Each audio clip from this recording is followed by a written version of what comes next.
Do you acknowledge that the bushfires are linked in some way to climate change? Of course I have. I have all year. Let's go back to the beginning.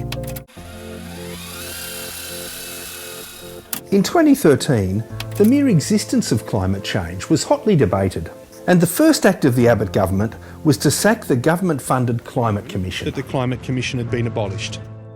But it was the Australian community's generosity and their hunger for information about climate change that relaunched us as a crowd-funded, independent organisation, the Climate Council.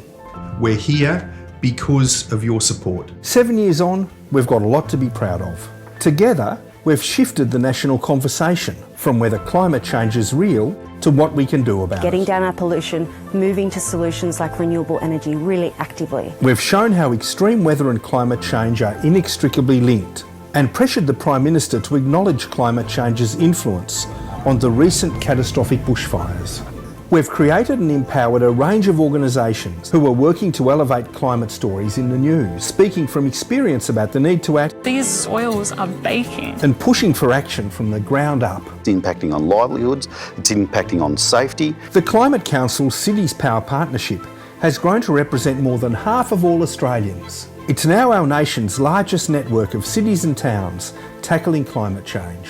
We've been urging states and territories to do more to reduce emissions and to implement renewable energy solutions, pitting them against each other in an annual renewable energy race. And now, every Australian state and territory has a net zero greenhouse gas emissions target.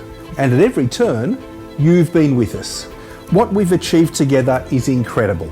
But with the lack of federal action to reduce emissions and the push for more fossil fuels by vested interests, we've got so much more to do. To win the fight against the climate crisis, protect the people and places we love, and to create a livable future for the generations ahead, it's going to take all of us. So here's to you, and another 7 years. The Climate Council is only possible thanks to people like you.